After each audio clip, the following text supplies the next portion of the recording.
यात्रा का उद्देश्य ही है कि हम अधिकतर अपने समय का सदुपयोग मध्य प्रदेश के लिए, मध्य प्रदेश के युवाओं के लिए, युवाओं के रोजगार के लिए, औद्योगिकरण के लिए, देश और दुनिया के सामने मध्य प्रदेश की एक सशक्त आर्थिक ताकत बनाने के लिए हम काम करें। और इसीलिए हमने प्रतिपल प्रति मिनट इस बात का ध्यान दिया है। और मैं तो आज जिस ढंग से जर्मनी और यूके के दौरे के बाद कह सकता हूँ कि हमारे जितने बौद्धिक क्षमता संपन्न युवा है उनके लिए ये जो दौरा एक अलग प्रकार का अवसर लेकर आ रहा है। हम अपने सभी तकनीकी संस्थानों के अंदर यहाँ की टेक्नोलॉजी का उपयोग करके, यहाँ के इन्वेस्टरों को साथ खड़ा करके उनके लिए बहुत अच्छी अवसर की उपलब्धि देना चाहते हैं। आज आपने काफी मीटिंग्स करी इन्वेस्टर्स के साथ, सीईओज के साथ, वो कैसी रही? मुझे संतोष है इस बात का कि जिस प्रकार से हमने प्लान बनाया था उस हिसाब से हमको सफलता भी मिली और मुझे समझने सीखने का मौका भी मिला। हमारी सारी टीम ने एकजुटता के साथ जिस ढंग से यहाँ काम किया है, आने के पहले प्रॉपर हमारे लोगों ने यहाँ आकर के होमवर्क किया। उनने आने के बाद इस योजना से कि इस यात्रा का प्रत्येक मिनट, प्रत्येक कार्यक्रम सफल हो, मैं अपने लोगों को बधाई देना चाहूँगा। एकजुटता के साथ अच्छी प्लानिंग जब बनाते तो रिजल्ट अच्छा आता है। सर, निवेश के तौर पे यूके से आपको बहुत अच्छा फीडबैक मिला, काफी करोड़ों का इन्वेस्टमेंट। जर्मनी से हम क्या उम्मीद कर सकते हैं? जर्मनी से भी वही मिल रहा है। जर्मनी तो और आगे जा रहा है। मुझे ऐसा लग रहा है कि जर्मनी के अंदर की एक आग है जिस आधार पर उनने यहाँ की भविष्य की चुनौतियों को समझ लिया है। आबादी की संकट है, बाकी आसपास की कई सारी चीजों के जो परंपरागत रूप से जिनके आधार पर जर्मनी आगे बढ़ता है, उनकी कई चुनौतियां हैं। उन चुनौतियों के बीच में से जर्मनी ने अपना रास्ता ढूंढा है कि वो अपनी टेक्नोलॉजी को बाकी देशों में जाकर शेयर करे और उसके भरोसे से वो अपनी भविष्य की यात्रा पूरी करे। ऐसे कई प्रस्ताव हमको मिले जिस आधार पर मध्य प्रदेश को इसी भरोसे से आगे बढ़ने का मौका मिल रहा है। और प्रत्येक सेक्टर में जिसमें हम आगे बढ़ने की बात सोचते हैं, एग्रीकल्चर का हो, हमारा एआई का हो, हेल्थ का हो, एजुकेशन का हो, नई टेक्नोलॉजी का हो, हेवी इंडस्ट्री का हो, सभी सेक्टर में अच्छा रिस्पांस है। सर, जब आपने इन्वेस्टर से और सीईओ से बात करी तो जो इंडिया स्टोरी है वो आपने कैसे बताई? जैसे डिजिटल पेमेंट में इंडिया बहुत आगे है। अगर यूरोप में कोई बस चल रही है तो उसका इंजन हम मान सकते हैं कि पीतमपुरा में बना होगा। तो आपने किस तरह से उनको इंडिया स्टोरी समझाई? और मध्य प्रदेश में जो जर्मन वालों को समझाना नहीं पड़ता है। जर्मन वाले समझते भी सब है और भविष्य को पढ़ते भी अच्छे से। और मुझे इस बात का संतोष है कि वो मध्य प्रदेश की प्रगति से अवगत है, यशस्वी प्रधानमंत्री के सुशासन से अवगत है। और यही कारण है कि वो अपने चांसलर को पिछली यात्रा से भी जोड़ के, माननीय मोदी जी की मुलाकात से भी देखते, भविष्य में आगे बढ़ते भारत के साथ आगे बढ़ते मध्य प्रदेश में शामिल होकर वो अपनी भविष्य की व्यापारिक उड़ान लेना चाहते हैं। सर, आपके मुख्यमंत्री बनने के बाद ही आपका पहला ब्रिटेन और जर्मनी का दौरा है। अगर हम रिलेशनशिप की बात करें जो इंडिया का यूके से है और जर्मनी से है, वो कैसा है? देखो, ये अतीत से ही हमारे संबंध है। जर्मनी तो हमारा वो राज्य है, वो देश है जिससे नेताजी सुभाष चंद्र बोस ने आज़ादी के पहले से यहाँ से संबंध बनाए हैं। जर्मनी सदैव भारत का प्रशंसक रहा है। हमारी साझा विरासत बहुत गौरवशाली रही है।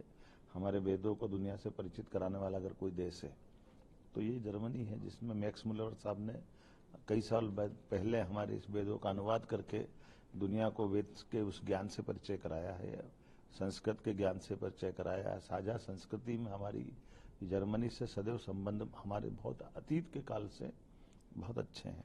अगर जर्मन भाषा का व्याकरण, जर्मन भाषा का अतीत का इतिहास हम देखते हैं तो कोई बहुत भाषा ऐसी है जो संस्कृत के नजदीक है, लेकिन मैं गारंटी से कह सकता हूँ जर्मन भाषा सबसे ज्यादा नजदीक है इसकी है तो संस्कृत से नजदीक है। सर, ग्लोबल इन्वेस्टर समिट होने वाला है भोपाल में, उसमें हम क्या एक्सपेक्ट कर सकते हैं? मुझे इस बात का संतोष है कि अधिकांश लोगों ने जिनने आज हमसे बात की, व्यक्तिगत बात की, सामूहिक बात की, अलग से अपना व्यापार व्यवसाय को बढ़ाना चाहते हैं, वो मध्य प्रदेश से जुड़ना चाहते हैं। और कई लोगों ने स्वतः ही कहा कि हम ग्लोबल इन्वेस्टर समिट में आने का आपको आश्वासन दे रहे हैं और यही बात उत्साह बढ़ाने वाली भी है। सर, कल आप स्टुटगार्ट भी जाएंगे, वहां पे हम आपकी यात्रा कैसी रहेगी? और हम देखो, यात्रा का उद्देश्य ही है कि हम अधिकतर अपने समय का सदुपयोग मध्य प्रदेश के लिए, मध्य प्रदेश के युवाओं के लिए, युवाओं के रोजगार के लिए, औद्योगिकरण के लिए, देश और दुनिया के सामने मध्य प्रदेश की एक सशक्त आर्थिक ताकत बनाने के लिए हम काम करें। और इसीलिए हमने प्रतिपल प्रति मिनट इस बात का ध्यान दिया है।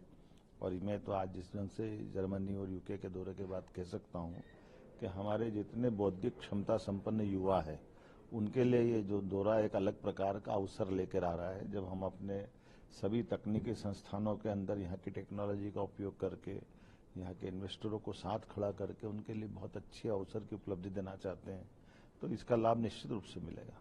सर, ब्रिटेन में आपने इंडियन डायस्पोरा से इंटरेक्ट किया, आप जर्मनी में भी करेंगे, और जब जर्मन चांसलर की विजिट हुई थी तो स्किल्ड वर्कफोर्स की बात हुई थी कि कैसे इंडिया से जर्मनी आ सकते हैं। देखिए, ये बिल्कुल सही बात है कि जर्मनी हो या इंग्लैंड हो, यहाँ पर भारतीय बौद्धिक क्षमता की बहुत गुंजाइश है। हमारे यहाँ ये भी एक बात है कि मध्य प्रदेश हो या पूरा देश हो, हमारे यहाँ स्किल में बड़ी संभावना है, और अगर इनको भाषा का थोड़ा ज्ञान करा दें तो ये हमारे लिए वर्क फोर्स बन करके मध्य प्रदेश को, देश को यहाँ से उनके एक संबंध जोड़ते हुए, यहाँ बड़े पैमाने पर देश तो बहुत धनी है लेकिन मैन पावर की कमी है, तो ऐसे में मैन पावर हम दे दें और ये हमको टेक्नोलॉजी दे दे, एक दूसरे के पूरक बन करके हम आगे बढ़ेंगे। सर, एक आखिरी सवाल, प्रधानमंत्री नरेंद्र मोदी के बारे में आप क्या कहना चाहेंगे, क्योंकि उनके नेतृत्व में इंडिया 5th लार्जेस्ट इकोनॉमी बनी, यूके को पीछे छोड़ के, तो आपको उसके लिए क्या कहना है? नरेंद्र मोदी जी भारत का प्रधानमंत्री, उनका कार्यकाल ये स्वर्णिम कार्यकाल है। हम सबका सौभाग्य है कि वो हमारे नेता हैं, और हमारे नहीं, वो दुनिया के लोकतंत्र के अंदर सबसे बड़े एक प्रतिमान बन के उभरे हैं, जिनके आधार पर दुनिया उनको हर एक कोई, हम तो हमारे लिए तो आनंद ही, हमारा दुश्मन देश पाकिस्तान, उसके भी पोजीशन के लीडर तक कहते काश मोदी जी हमारे होते। इससे अच्छी सौभाग्य की बात क्या होगी। वो ग्लोबल लीडर है और उनकी विजन से देश आगे बढ़ रहा है, और उनके नेतृत्व में डबल इंजन की सरकार के नाते से मध्य प्रदेश सरकार को हम आगे बढ़ा रहे हैं।